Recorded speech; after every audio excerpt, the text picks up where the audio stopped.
Bonsoir à tous et bienvenue donc à cette nouvelle conférence du LLM d'Amapo, Droit des affaires, monde arabe et Proche-Orient.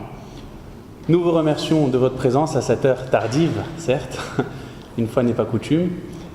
Et j'aimerais d'ores et déjà m'excuser et faire part d'ailleurs des excuses de Jean Musitelli, qui ne pourra malheureusement pas être des nôtres ce soir, il est souffrant. Alors j'ai cru comprendre qu'il est rentré de voyage déjà malade. Il voulait venir malgré cela.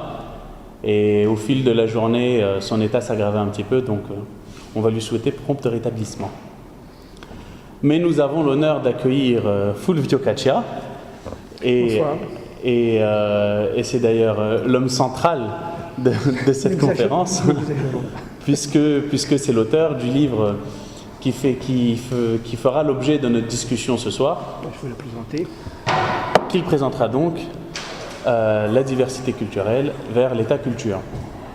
Alors, vous l'avez compris, ce soir, il est question de parler de la diversité culturelle. Et alors, c'est une question qui recoupe énormément de questions. Parce que quand on parle de diversité culturelle, en réalité, de quoi parle-t-on ? On peut imaginer de prime abord que la diversité culturelle, comme on l'entend dans les médias, ce serait plutôt les origines de chacun, et notamment les origines ethniques. Donc quand on parle de diversité, généralement, on entend l'expression des gens issus de la diversité. Alors, est-ce que c'est cela la diversité culturelle ? Est-ce que nous allons ce soir exclusivement parler des gens issus de la diversité ? Ce sera justement tout l'objet de notre propos, parce que la définition même de la diversité culturelle participe à la réflexion qu'il doit y avoir sur la diversité culturelle. Par ailleurs, la diversité culturelle est une notion dont on n'imagine pas la centralité et l'importance, à tel point qu'elle a fait l'objet d'une convention internationale, la Convention internationale sur la diversité culturelle de l'UNESCO, dont d'ailleurs Jean Musitelli a été le principal rédacteur, mais dont Fulvio pourra aussi nous parler un petit peu, et qui recoupe donc évidemment des aspects juridiques sur la diversité culturelle, et notamment sur ses enjeux, qu'ils soient politiques, économiques, sociaux, voire même sociétaux, et la façon de conjuguer ces enjeux avec les impératifs et les intérêts de chacun des États, c'est tout l'objet de la Convention. Généralement, la diversité culturelle est analysée par le simple prisme de la culture et des politiques culturelles. Et la qualité du livre de Fulvio Caccia, c'est justement qu'elle aborde des questions bien plus générales, que Fulvio va d'ailleurs pouvoir nous expliquer, et qui recoupe des domaines qui sont absolument transversaux, tant ils touchent à la culture, notamment l'art, tel qu'on peut le trouver dans la littérature ou dans la peinture, etc., mais également dans, par exemple, ces aspects commerciaux. Alors vous le savez, le LLM qui organise cette conférence est un LLM de droit des affaires, spécialisé dans le monde arabe et le Proche-Orient, ou devrais-je dire dans les mondes arabes et le Proche-Orient, puisqu'on s'appelle LLM mondes arabes en réalité. Et la dénomination même du LLM porte une question centrale dans le débat du jour, parce que pourquoi les mondes arabes et pas le monde arabe ? C'est justement parce qu'il y a cette diversité culturelle au sein même du monde arabe, et d'une personne à une autre, d'un intervenant à un autre, même de spécialistes entre spécialistes, personne n'est d'accord pour définir ce qu'est le monde arabe. Et personne n'est d'accord pour définir ce qu'est le monde arabe parce qu'il y a justement multitude d'acceptions de la notion de mondes arabes. Est-ce que le monde arabe, c'est seulement les Arabes, à savoir ceux qu'il y avait en Arabie et qui se sont ensuite déportés un petit peu partout ? Est-ce que ça comprend aussi les Perses ? Quid des Turcs ? Est-ce que c'est un mot générique pour regrouper tout le monde ? Et surtout aussi la question du Maghreb. Les Maghrébins sont-ils des Arabes ? Éternelle question. Peut-être à laquelle on ne répondra pas ce soir, mais à laquelle en tout cas on pourra donner des éléments de réflexion grâce à la notion de diversité culturelle. Avant peut-être de développer un petit peu plus le propos, je vais laisser la parole à Fulvio Caccia qui va nous parler de son livre et nous présenter rapidement son livre. Bien, merci Faisal. Je tiens donc d'abord à remercier le master LLM de m'accorder la possibilité d'échanger avec vous. J'y attache une grande importance parce que dans le projet de la diversité culturelle, il y a l'idée de transmission, et notamment transmission à l'égard aussi de la jeunesse que vous représentez pour l'essentiel, mais aussi à travers sa forme populaire. C'est là, disons, une ambition que je chéris et que je porte aussi à travers ce livre, c'est de lier culture savante et culture populaire. Et on assiste en effet depuis quelques années à un décrochage à cet égard, aux grandes dames de nos sociétés aujourd'hui. La diversité culturelle telle qu'elle a été annoncée pour des raisons strictement commerciales, hein, il faut le savoir, parce que je ferai un petit peu laïus à cette présentation à cet égard, peut nous permettre, nous, sociétés modernes, contemporaines, mais pas que, toutes les sociétés y sont concernées, de renouer avec à la fois nos origines, mais aussi avec notre modernité. Alors, d'abord, peut-être dans un premier temps, je vais vous expliquer comment moi-même, personnellement, j'y ai été conduit. Alors, mon nom d'ailleurs, mon nom est d'origine italienne. J'ai vécu, par mon parcours de vie, je me suis retrouvé dans au moins 2 pays. Je suis né en Italie, j'ai vécu au Canada, qui est aussi un des promoteurs de cette convention de la diversité culturelle. Et enfin, je suis devenu français. Donc déjà, par mon parcours, j'étais déjà sensibilisé à cette question. Et dans une autre vie, donc j'ai quelques années de plus que la plupart de vous, je me suis confronté à cette question et avec des amis, nous avions fondé une revue transculturelle pour justement, déjà il y a 35 ans, voir, étudier de façon à la fois subjective et objective les transformations qu'induisait l'immigration. Et on voyait déjà poindre ce qu'on va appeler la mondialisation, parce que tout se joue dans ces années 80. Alors, qu'est-ce qui va se passer? Qu'est-ce qui se passe dans ces années 80? Tout simplement, c'est que il y a le décrochage des grandes sociétés multinationales qui vont devenir de plus en plus importantes et au tout début des années 90 va se créer l'Organisation mondiale du commerce. C'est l'Organisation mondiale du commerce en 92, sauf erreur, qui va actualiser l'émergence de cette notion de diversité culturelle qui est un mot générique. Diversité culturelle, ça veut strictement rien dire, c'est une notion qui est générale et qui devient une notion à partir de ces années-là parce qu'elle va être utilisée notamment par la diplomatie française pour défendre la culture. Et à partir des années 90, les pays vont se rendre compte, pas seulement les pays, mais disons comment les opérateurs, disons des échanges internationaux vont se rendre compte que les services ont suppléé, sont devenus plus importants que les objets manufacturés. Ce bascule va se faire dans les années 80-90.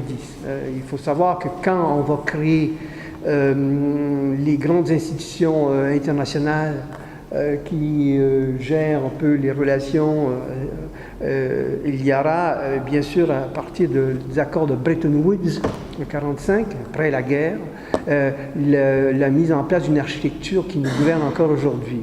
Vous avez dans vos cours étudié la fondation du FMI qui en découle et aussi la Banque mondiale.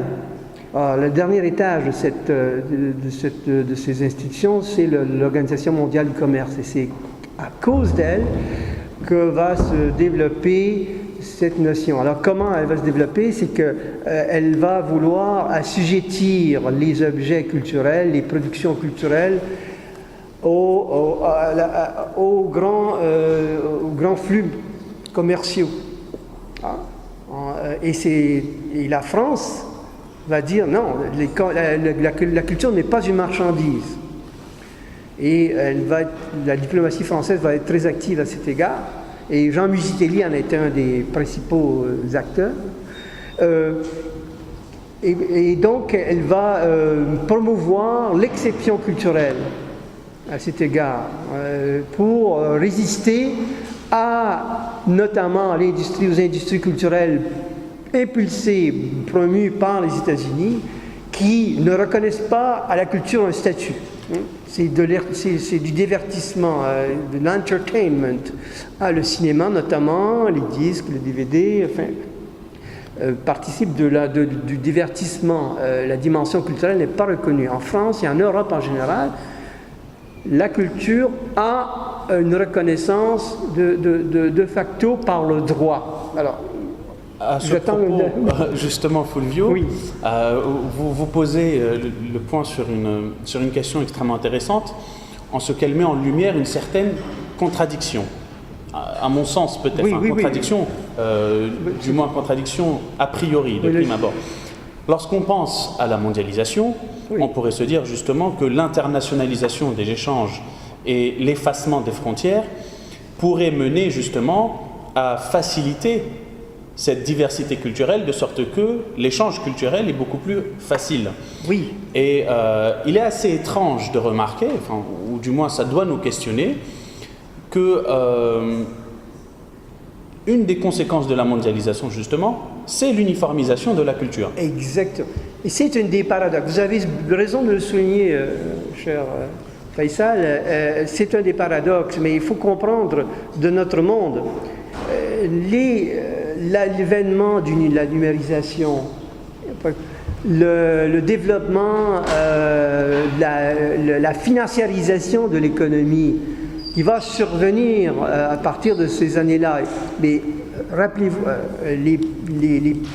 à ce moment-là, les chefs d'État comme Mme Thatcher, le président Ronald Reagan, vont développer à la suite de l'école de Chicago une approche monétariste qui va changer la donne au niveau de l'économie mondiale. Donc ça va être, pour faire simple, je ne suis pas un économiste, pour faire simple, va déplacer, si vous voulez, l'axe, disons, toute l'approche économique vers la monnaie, une valeur, une industrie ou bien une entreprise elle va être évaluée à sa valeur d'échange. Si je renvoie maintenant à des notions que Karl Marx, dès le 19e siècle, avait exploré, la valeur d'échange et la valeur d'usage. Le problème du capitalisme avancé, c'est notre problème, c'est pas un problème pour lui, mais c'est un problème pour nous, c'est que la valeur d'échange va devenir la référence absolue. Je vais vous donner un exemple. Faisal, vous êtes assis sur une chaise. Si du jour au lendemain, je vous dis que cette chaise vaut 10 millions d'euros, qu'est-ce que vous faites? Vous vous levez immédiatement et vous prenez cette chaise et vous la mettez à la banque. Et c'est la banque qui va usufruire de sa valeur d'usage, entre guillemets, qui n'est plus. Et vous restez debout. C'est, pour caricaturer, la logique qui est induite par l'ultralibéralisme qui procède de ces années Thatcher, des années Reagan, qui ont accentué et validé les thèses de Friedman, c'est ce qui a eu le prix Nobel à ce moment-là, de l'école de Chicago, l'école monétariste. Bon. Et voilà, donc dans cette logique, la production culturelle était assujettie aux mêmes critères, sa valeur d'échange. Du coup, qu'est-ce que ça produit? Ça disqualifie d'entrée de jeu toutes les projets, toutes les créations qui sont en train de créer de la valeur et qui n'ont pas sur le marché une valeur d'échange. On va s'intéresser au blockbuster plutôt qu'aux films d'auteur.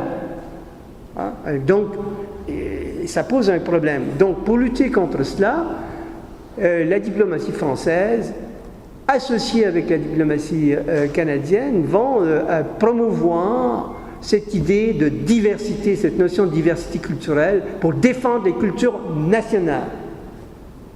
Et ça va être repris au cours du sommet de Seattle, 1999, qui va être un échec parce que les thèses, disons, monétaristes, défendues notamment par les opérateurs américains, comme la Motion Picture Association, d'autres opérateurs qui souhaitaient développer, disons, assujettir les marchandises culturelles, entre guillemets. Il y a une valeur, un livre a une valeur de marchande, bien sûr, mais il y a aussi une valeur spirituelle, une valeur culturelle, une valeur qui est intangible, qui est une vision du monde. Bon. Donc, si je poursuis bien mon développement, vous me suivez? Bon, l'Europe notamment et plus de 140 pays vont finalement signer cette convention de droit international, mais en 2005, donc plus de 10 ans. Les États-Unis avaient signé le protocole en 2001, mais il venait d'avoir l'effondrement des Twin Towers. Donc, et ensuite, ils se sont rétractés. Et plus de 140 pays, donc, vont signer cet accord qui a pour objet, qui n'est pas coercitif, mais qui a pour objet, dans les transactions multilatérales ou bilatérales, le commerce de pays à pays, donc, d'introduire cette dimension culturelle pour faire en sorte que dans ces échanges, la culture nationale, les cultures nationales de chaque pays ne soient pas impactées, ne soient pas impactées ou diminuées, minorées. C'est très important. Donc, ça, c'est une initiative française qui a été portée donc par notre pays et qui a fait boule de neige. Maintenant, les résultats. Vous allez me poser les questions. Est-ce que ça donne des résultats? On est loin du compte, mais quand même, les choses progressent. Elle n'est pas coercitive, cette loi, cette convention. Ce n'est pas une convention qui oblige les États à en tenir compte. Néanmoins, ça oblige les opérateurs, ceux qui sont des négociateurs, et tous les jours il y a des négociations au niveau international pour décréter, bon, les dernières dates, ça fait débat, c'est justement avec le Canada et aussi avec les États-Unis. Bon, ça oblige les négociateurs à en tenir compte. Bon, et c'est un travail de longue haleine. Voilà, pour faire bref.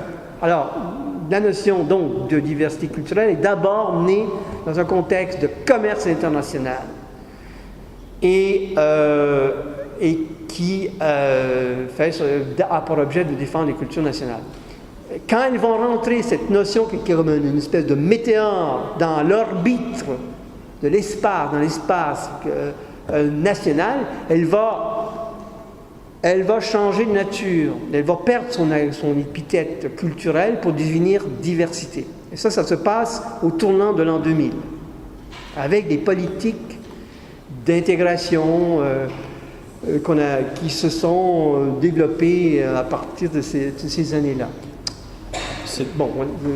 C'est très bien justement que vous parliez des politiques d'intégration, parce que la diversité culturelle, oui, en tout cas dans sa définition, pose la question de savoir s'il s'agit finalement d'une notion qui permette de penser un universel commun, Oui. ou si alors elle risque plutôt de conduire à cultiver un certain différentialisme.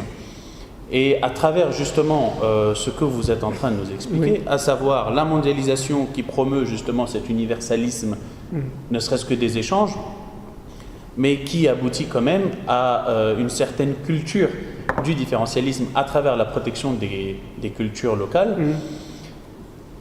Et malgré ça, le commerce se développe parce qu'il doit se développer, parce qu'il y a cette mondialisation justement et l'effacement des frontières.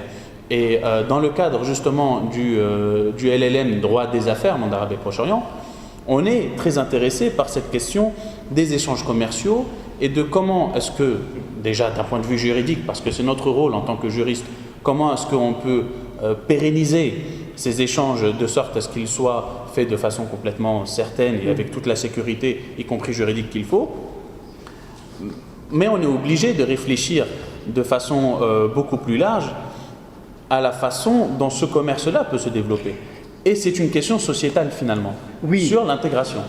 Oui, alors là-dessus, je souligne effectivement que l'expression diversité culturelle est une contradiction dans les termes. C'est en termes rhétoriques un oxymore. Vous savez tous ce que c'est un oxymore. C'est le soleil noir, par exemple, du fameux poète. Les poètes, les écrivains l'utilisent beaucoup. C'est à la fois une revendication, parce qu'il faut partir des termes, des mots. Les mots sont importants, ils ont une charge énergétique forte, je dirais. Il y a à la fois cette expression reflète la condition de l'homme et de la femme, bien évidemment. La condition humaine. La condition de l'homme moderne, dirait Hannah Arendt. Elle est à la fois, elle embrasse à la fois le désir de se différencier, et donc ça renvoie à la liberté, à la distinction que nous avons tous. Nous voulons être différents des autres. Donc c'est une approche davantage existentielle et philosophique, métaphysique. Être différent, comment être différent, comment être soi, et à la fois notre désir d'être reconnu, égal aux autres. Et ça participe du droit. Le problème de nos sociétés contemporaines, et ça remonte à la Révolution française d'une certaine façon, c'est que la diversité culturelle qui a conduit l'Europe, notamment et beaucoup de pays,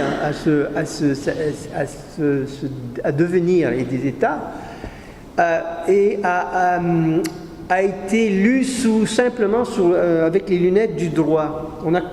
En déclarant en 1789 la Déclaration des droits de l'homme, qui procède de cette diversité culturelle, on l'a un peu effacé d'une certaine façon.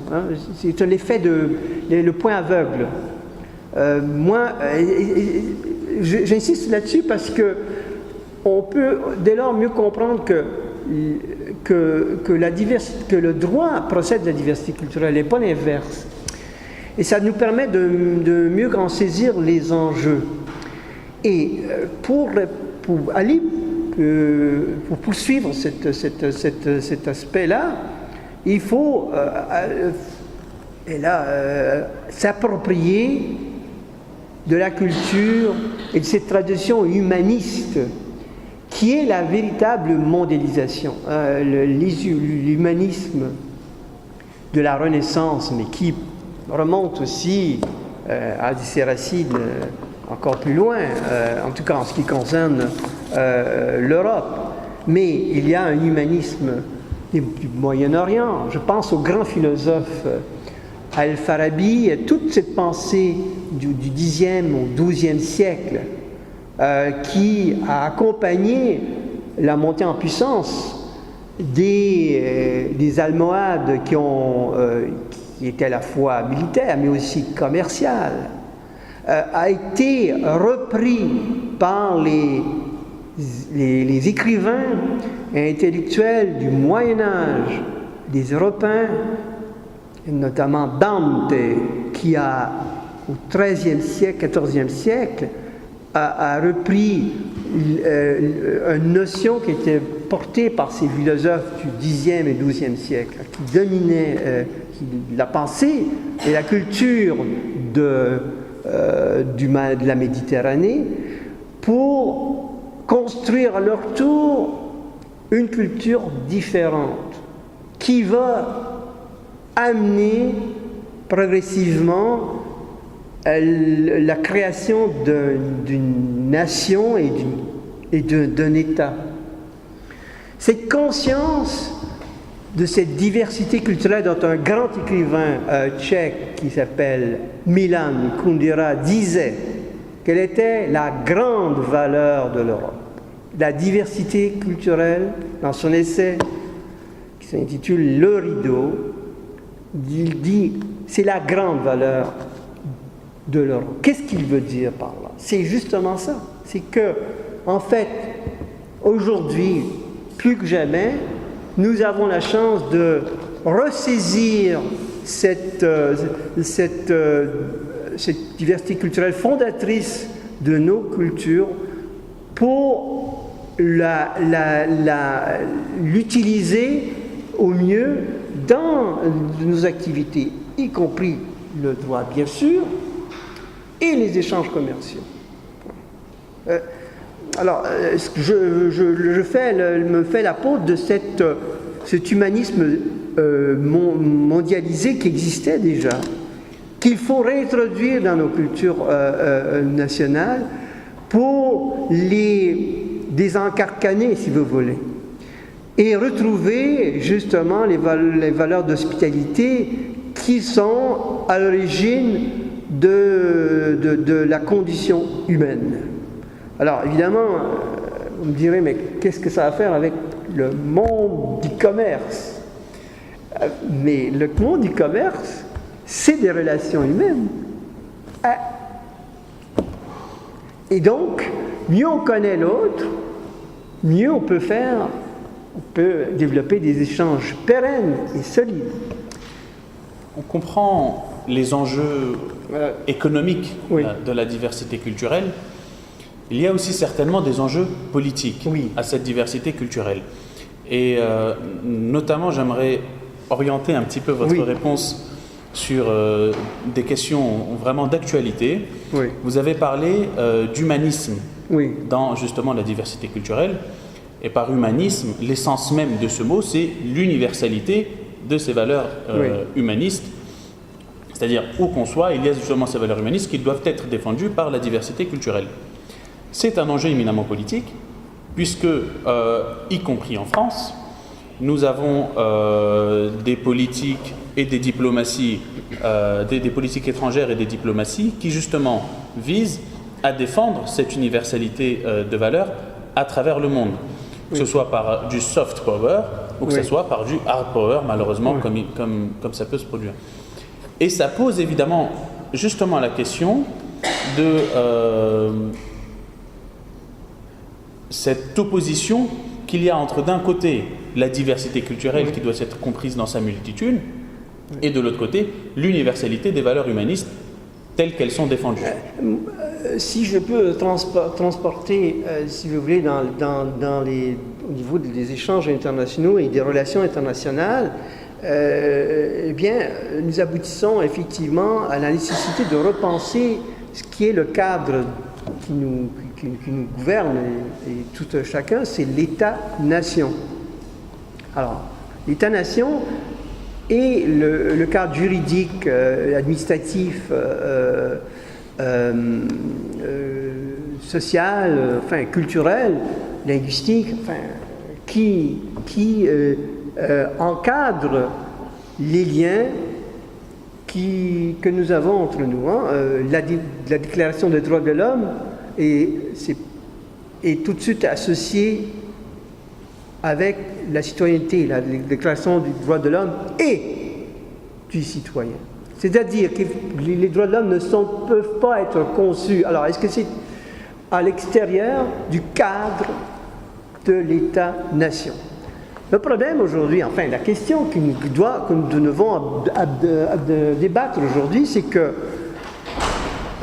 il ne s'agit pas de nier l'État-nation, parce qu'on voit le contexte très fragile dans lequel nous sommes, où justement on a tendance à vouloir revenir à des nationalismes forts, avec des extrémismes qui sont plus que menaçants aujourd'hui.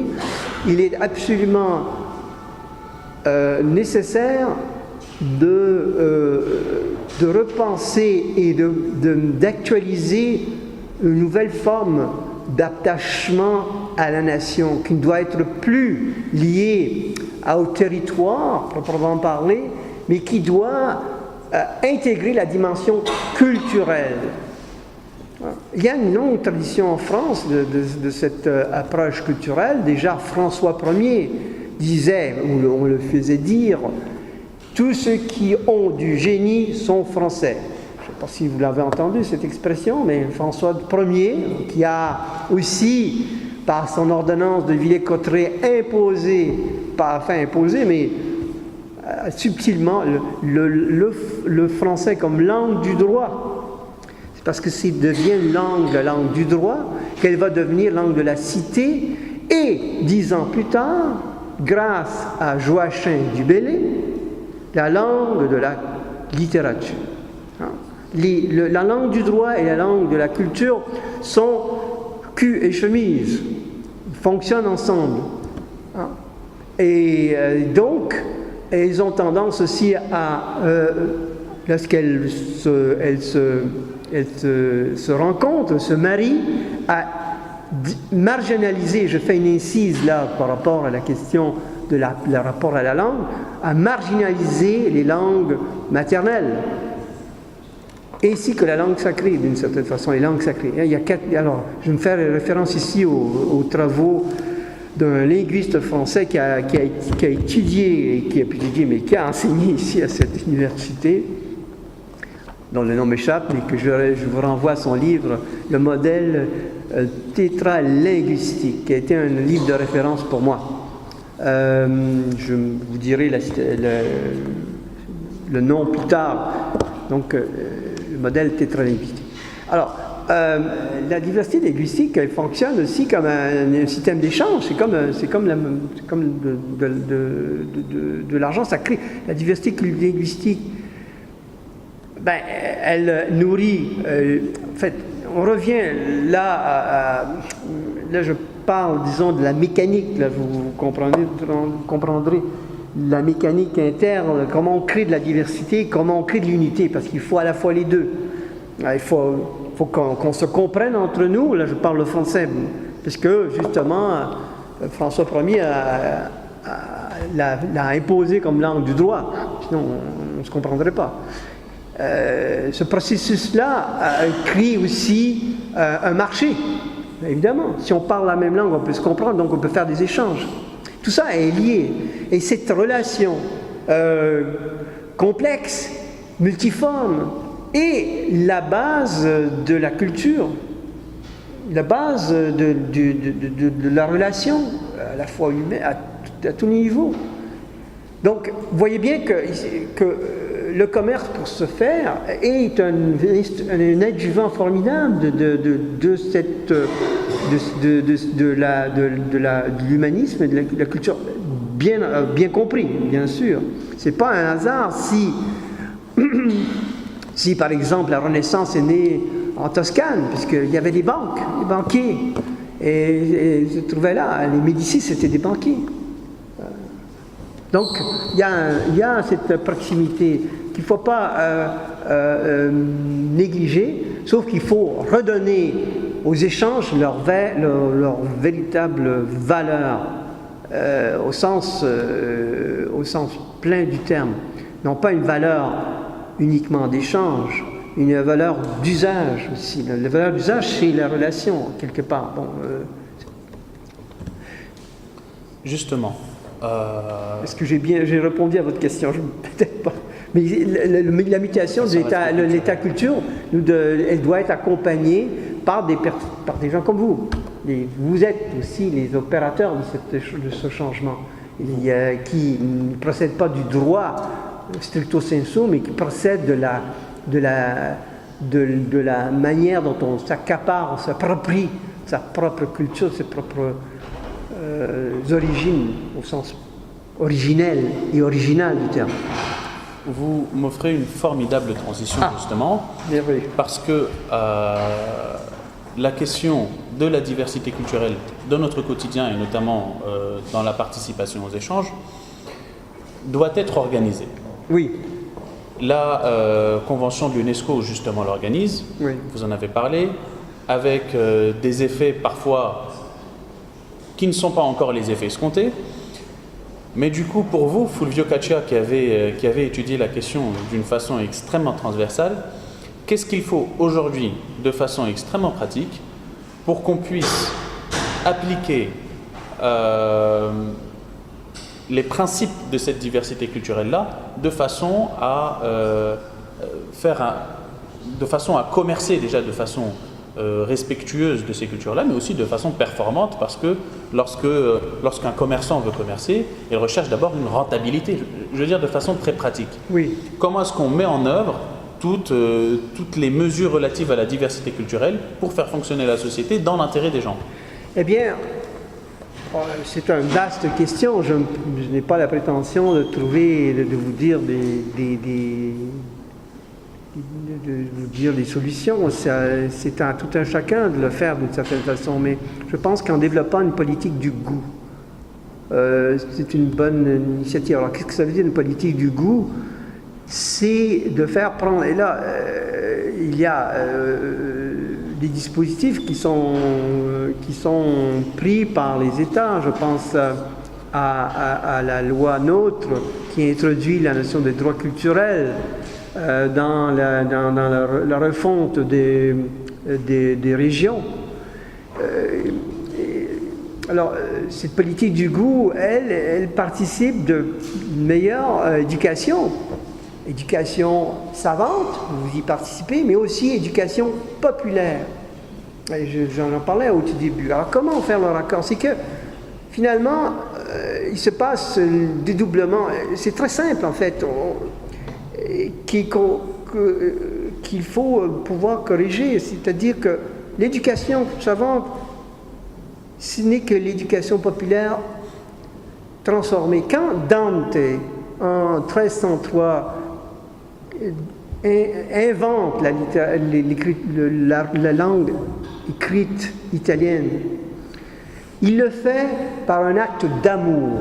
Il dit, eh bien, il l'écrit en latin, il dit, mais en fait, il y a la langue écrite qui est la langue savante, qui est le grec et le latin, qui est la grammaire, il le dit dans son art poétique. Et il y a la langue d'amour, la langue vernaculaire, pour lui, la langue que boit l'enfant avec le lait maternel.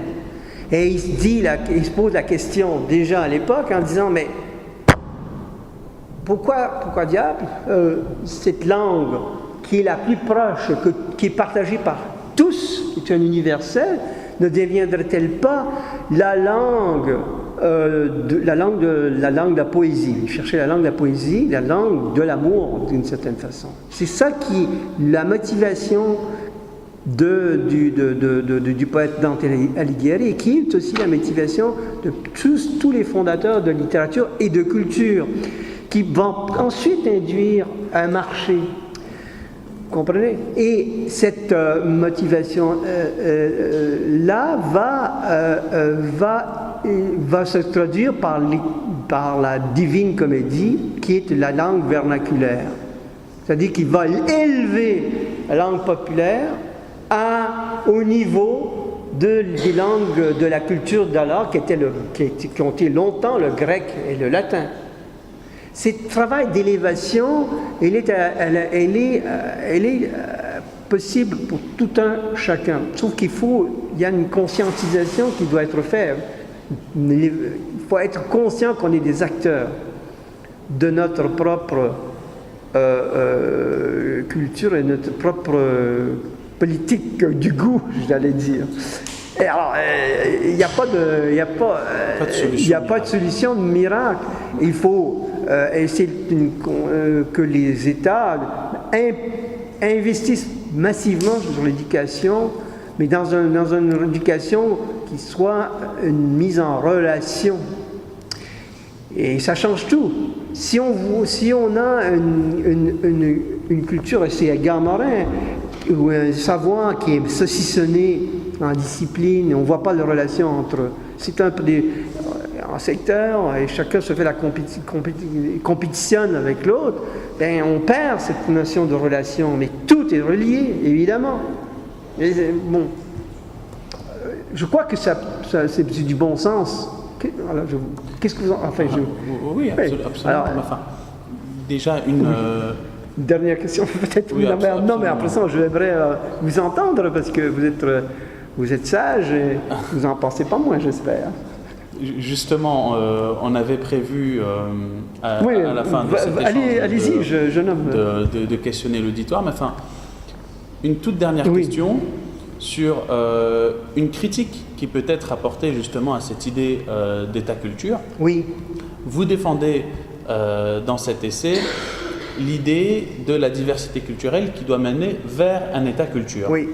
Mais alors, est-ce que cet objectif qui, vous l'avez expliqué, est parfaitement fondé, doit rester dans la sphère de l'utopie, ou est-ce que, concrètement, il y a des moyens qu'on peut mettre en œuvre pour passer d'un État territorial à un État-culture, mais d'une façon extrêmement complexe, c'est-à-dire que les États tels qu'ils existent aujourd'hui acceptent de lâcher un petit peu de leur souveraineté et de lâcher des définitions telles qu'elles existent aujourd'hui pour aller vers l'État-culture, ou est-ce que ça doit rester vers l'utopie?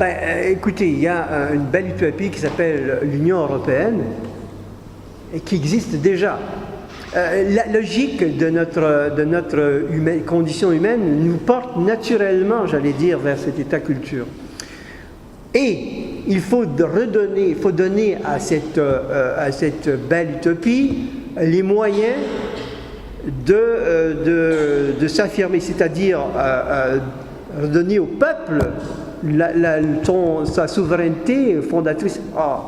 De plus en plus, on se rend compte que nous avons, même si nous sommes différents, nous parlons des langues différentes, une commune condition. La mondialisation nous en fait prendre conscience, et vous, votre génération, plus que jamais. Les voyages sont plus faciles, on se déplace beaucoup plus avec Internet, le téléphone, on téléphone aux quatre coins de la planète. C'est incroyable. Moi, je rêvais à ça, et c'est arrivé, boum, plus vite que je le pensais.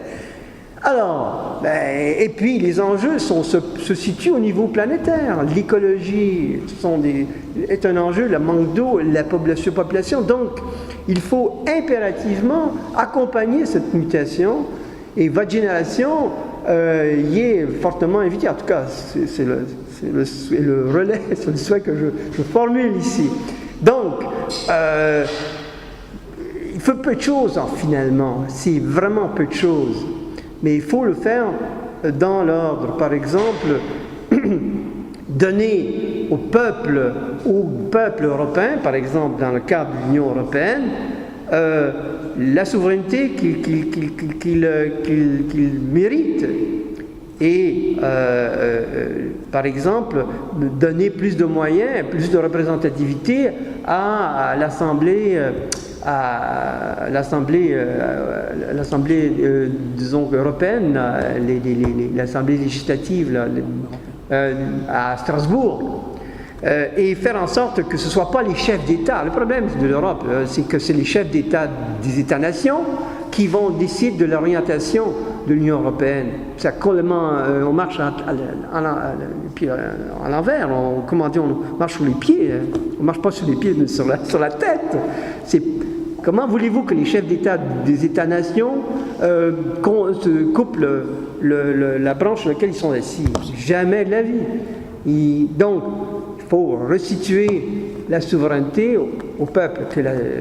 Et donc, changer ce mode de fonctionnement, il s'agit de peu de choses, c'est des réglages finalement.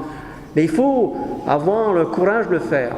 En 1789, le 4 août, si ma mémoire est bonne, il y a eu, les nobles ont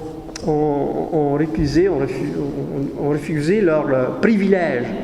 Eh bien, les États doivent faire la même chose, d'une certaine façon. Alors, évidemment, avec le contexte politique actuel, ça ne va pas dans ce sens-là, mais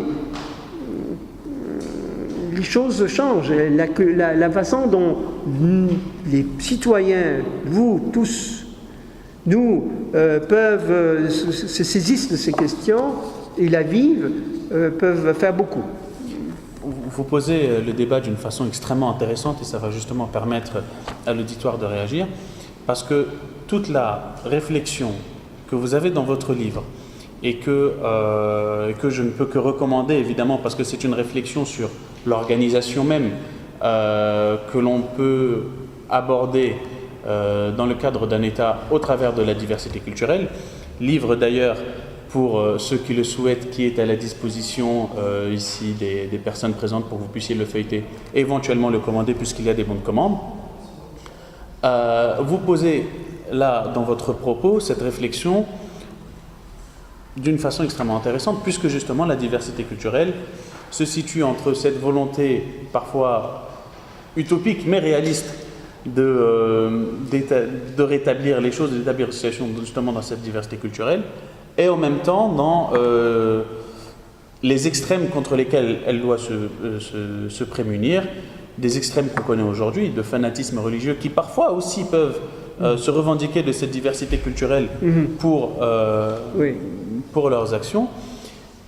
Et ça me permet de faire rebondir l'auditoire sur les éventuelles questions que vous pouvez avoir à formuler à Fulvio Caccia, justement relativement à ces enjeux-là de la diversité culturelle et à la façon qu'on doit trouver de mettre en jeu cette diversité culturelle avec le juste milieu que cela suppose. Est-ce qu'il y a des questions, des réactions, des remarques, des propositions de débat?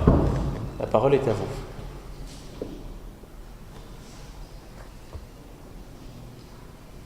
Oui. Bonsoir, bonjour. Je voulais savoir comment vous envisagiez la mise en place d'une assemblée législative à Strasbourg par le peuple. Eh bien, par l'avènement d'un parti transnational. Il y en a. Moi-même, j'ai milité dans un mouvement qui s'inscrivait dans cette logique-là. Il est impératif que se développent des partis transnationaux qui puissent défendre une vision, une conception unifiée, justement, je dirais, unifiée, mais aussi diverse de l'Europe. Je pense que l'ancien ministre de l'économie grec a cette intention et je suis cette initiative avec beaucoup d'intérêt et de curiosité. Et voilà. Aussi par des initiatives aussi simples, par exemple, qui serait de tenir, par exemple, des référendums. C'est l'erreur du référendum sur la Constitution européenne, c'est que ces référendums ont été tenus à des dates, ont été décidés par les États, nations, à des dates différentes. S'ils avaient été tenus, je donne cet exemple, un jour unique pour toute l'Europe, ça aurait changé la donne. L'enjeu n'aurait pas été national, mais véritablement européen. C'est des petits détails comme ça. Oui. Cette question-là, en tous les cas, je peux peut-être donner une petite information, c'est qu'il existe quand même le Forum civique européen qui tente des regroupements, une prise en considération de la société civile et pas seulement des politiques. Donc c'est très compliqué. Mais en fait, vous pouvez toujours aller sur le site. Je crois qu'il y a un site qui existe sur le Forum civique européen. Voilà, c'est une petite information, mais en tous les cas, il y a une tentative de faire émerger une parole citoyenne à l'échelle européenne. Voilà. Il y a des gens qui y travaillent en tous les cas. J'en profite pour saluer Mme Tassin-Carrick, qui est présidente de la Ligue d'enseignement de la Seine-Saint-Denis. Alors, est-ce qu'il y a d'autres questions ou réactions sur la diversité culturelle? Oui. Est-ce que vous pensez que le clivage politique et le repositionnement entre, par exemple, l'ouverture proposée par Macron sur la diversité culturelle et l'extrême d'en face avec Marine Le Pen, je veux savoir si pour vous ça avait forcément un lien avec justement cette diversité culturelle ou pas? Enfin, le repositionnement politique. Le positionnement, mais c'est parce que ce qui s'est passé, en tout cas pour l'Europe, a été un des enjeux majeurs des élections présidentielles récentes. Je me permets de t'écouter justement pour prolonger la question, Oui.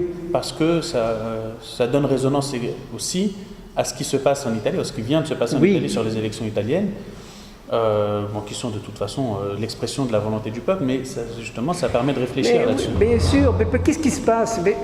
C'est que l'Europe, le débat, c'était sur l'Europe, mais l'Europe, c'est la diversité culturelle. C'est pas moi qui le dis, ça a toujours été la puissance, l'émergence de l'Europe au XVIe siècle est liée à cette diversité culturelle qui le propulse par rapport aux autres continents. Avant l'Europe, c'était un village, c'était un ensemble de villages. Le Moyen-Orient était beaucoup plus avancé, tout niveau technologique, commercial, culturel, intellectuel. Le dinar était le pivot, était le dollar de tout le bassin méditerranéen. Qu'est-ce qui s'est passé? C'est que effectivement les cultures arabo-musulmanes, si vous voulez, ont été préemptées. En tout cas, ça c'est ma hypothèse qu'il faudrait explorer, par des écoles coraniques qui vont mettre, mais ça il faudrait le développer, sur la langue. La langue, c'est un système d'échange. Alors qu'à l'inverse, en Europe, qu'est-ce qu'on voit? On voit émerger du latin, qui est devenu la langue sacrée, la langue du christianisme. Ils vont émerger, vont se détacher peu à peu, à partir du XIIe, XIIIe siècle, de façon tout à fait inverse, symétriquement inverse, des langues vernaculaires qui vont devenir le fondement des nations et des États-nations et des marchés qui leur sont afférents. Cette diversité culturelle, elle est constitutive de tout un chacun, de toutes les cultures. Le problème que nous vivons aujourd'hui, c'est que face à l'émergence de ces États-cultures que devrait être l'Europe, il y a eu les chefs, les politiques n'ont pas eu le courage d'aller jusqu'au bout, d'une certaine façon. Il y a le Brexit, l'avènement, ce qui se passe en Catalogne, en Italie, c'est un déficit d'Europe. C'est pas au lieu d'un trop-plein. Il y a eu alors quand il y a un manque, quand les gens ne jouent pas le jeu d'une certaine façon, les leaders politiques manquent de courage. Et c'est pas parce qu'ils manquent de courage aussi, c'est parce qu'ils sont prisonniers d'une certaine façon des logiques internes à l'État-nation. Le problème numéro un d'un chef d'État aujourd'hui, c'est de se faire élire à la prochaine élection. Donc, point, ça règle le problème. Vous comprenez tout à partir de ce moment-là. Il faut changer de niveau, comme l'a fait l'État-nation du XVIIIe siècle, du XIXe siècle. Tant si longtemps qu'on n'a pas compris ça, on va tourner en rond, on va avoir des conflits, il va y avoir des guerres. Bon, j'espère pas, mais qu'est-ce qu'on observe par rapport à ça? C'est l'émergence des empires. L'empire russe, l'empire turc, avec Erdogan, la Chine, les États-Unis, ils sont envoyés aussi à cette tentation qu'ils ont toujours, mais c'est bon. Comment? Parce que bon, la nécessité de passer à l'état culture est une priorité, je dirais, absolue. Est-ce que je réponds à votre question? Bon. Monsieur. Par rapport à la diversité culturelle et la culture. J'avais une question par rapport à l'état culturel et la diversité culturelle. Oui. Moi, j'ai l'impression qu'aujourd'hui, on assiste à une certaine vulgarisation culturelle, à une certaine décadence culturelle. Oui. Pourquoi vous dites ça? Qu'est-ce qui vous fait dire ça? Par rapport au support de transmission de la culture, par exemple, au goût de tout à chacun, enfin, c'est un avis personnel. Ah oui, oui. Et du coup, ce que je voulais vous demander, c'est que j'ai perdu le fil de ma question. Pardon, est-ce que par rapport à cet état détérioré de la culture, oui. Est-ce que cette idée d'état culturel n'ira pas sur des bases en fait assez détériorées et ne créera pas forcément l'effet escompté par la majorité des personnes? Oui, alors, pour moi, je fais la distinction parce que quand vous évoquez l'état culturel, je pense à un ouvrage qui a été écrit il y a une vingtaine d'années qui dénonçait justement les dérives de l'état culturel. D'ailleurs, c'est un académicien qui l'avait écrit, si ma mémoire est bonne. Il ne s'agit pas de ça. Il ne s'agit pas de donner aux opérateurs culturels, aux artistes, tout pouvoir. Hein? D'ailleurs, les Grecs, déjà, s'en méfiaient. Ils se méfiaient des artistes. Hein. Ils adoraient l'art, mais ils se méfiaient des artistes. Parce qu'ils disaient, ils ont des intérêts à défendre. Hein. Ils ont des intérêts à défendre. Donc, la politique pour les Grecs, idéalement, c'était le lieu justement du désintéressement. C'est le lieu de l'intérêt général aujourd'hui. Faut pas, moi, je suis un optimiste pessimiste, mais je pense que malgré tout, il y a dans chacun de nous un désir de mieux se comprendre, de mieux s'affirmer, et que c'est ça le moteur. Qu'il y a des dérives, qu'on puisse dénoncer effectivement une certaine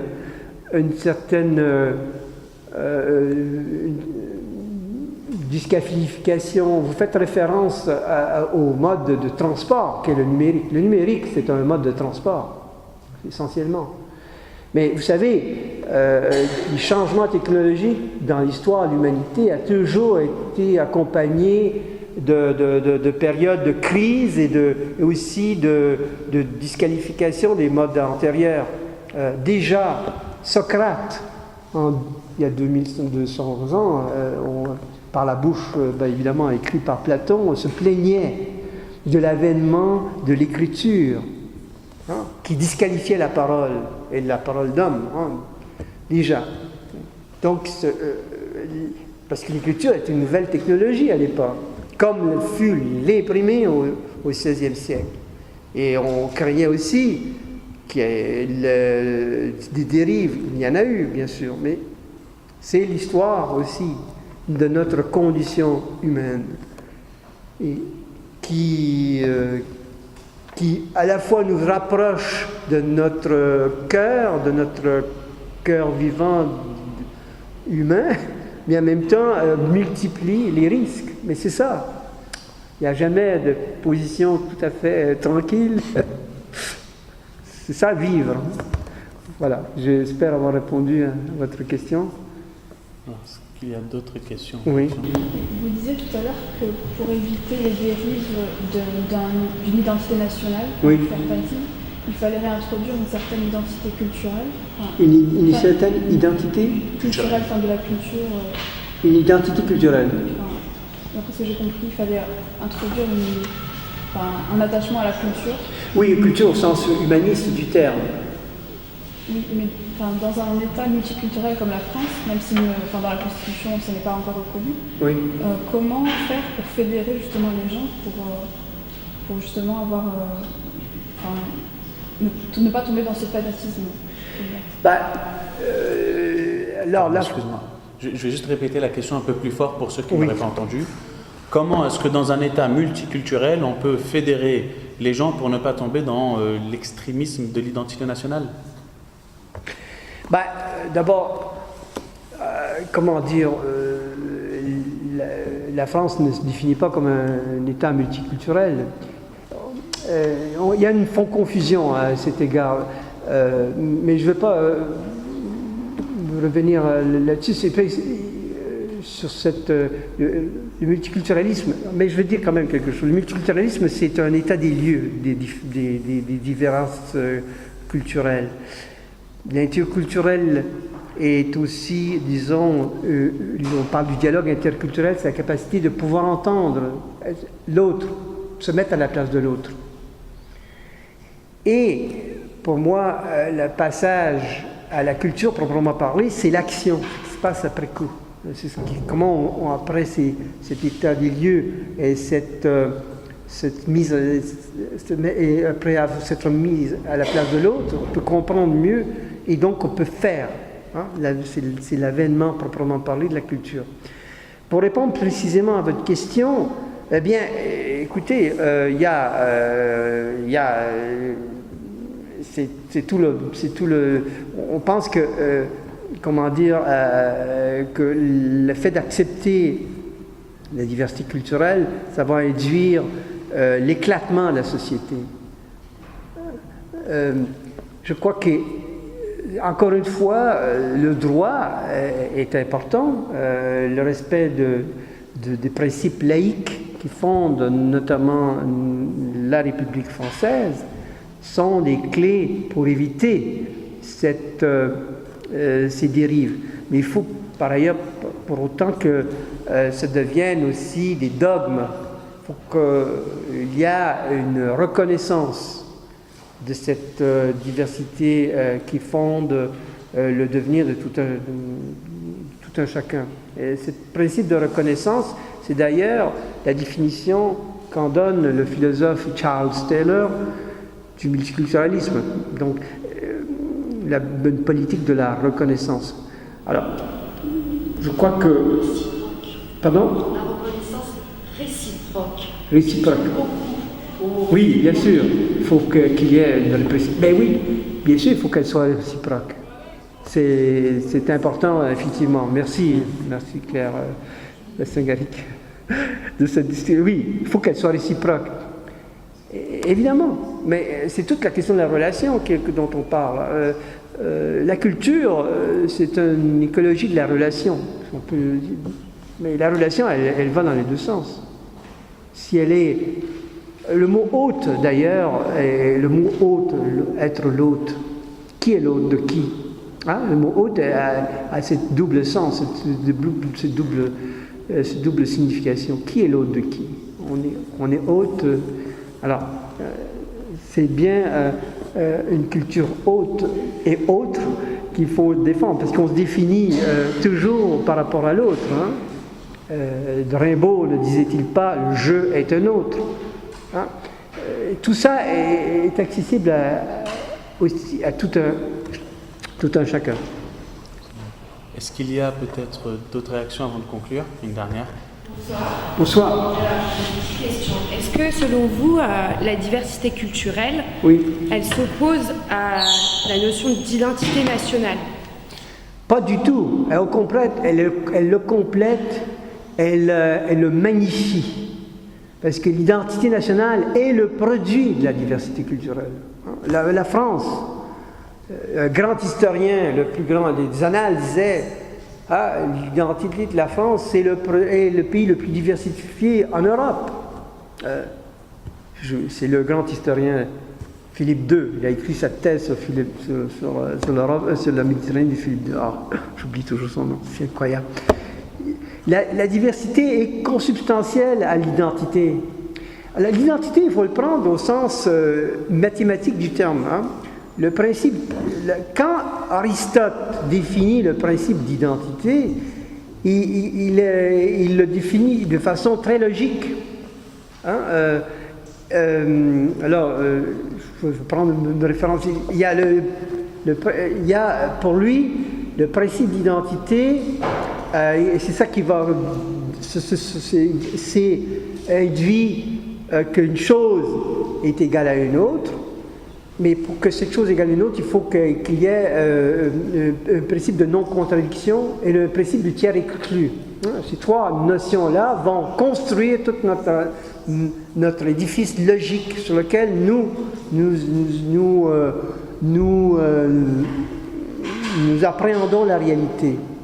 Mais les choses ne sont pas si simples, parce que cette logique aristotélicienne qui gouverne nos relations politiques et sociales et aussi individuelles est battue en brèche par les découvertes de la physique quantique qui montre bien par exemple, qu'une particule comme la lumière peut être à la fois une particule et une onde, et que les atomes, l'infiniment petit, est quelque chose qui peut être à la fois, qu'il y a plusieurs états, vous comprenez?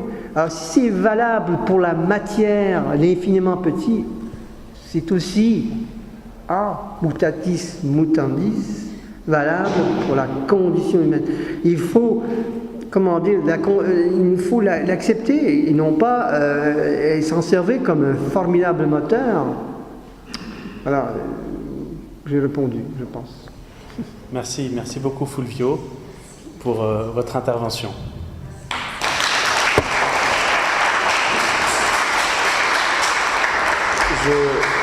Je voulais aussi simplement, pour conclure, juste délivrer une petite pensée, puisque justement nous sommes le LLM Droit des Affaires, Mondes Arabes et Proche-Orient.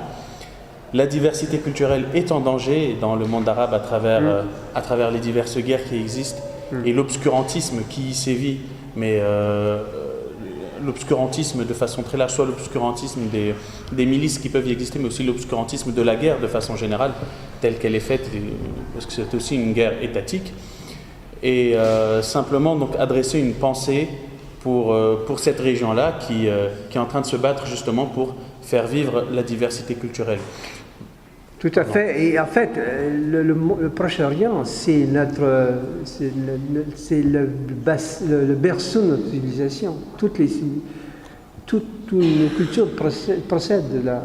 Et c'est vrai que c'est comme un révélateur de toutes nos contradictions. D'où le combat que je vous invite à poursuivre à votre niveau, c'est un sens spirituel du terme, pour qu'advienne un monde plus pacifié, qui est aussi source de richesse et d'échange et de commerce au sens originel du terme. Et justement, à ce propos, tu as parlé d'éducation et d'élévation.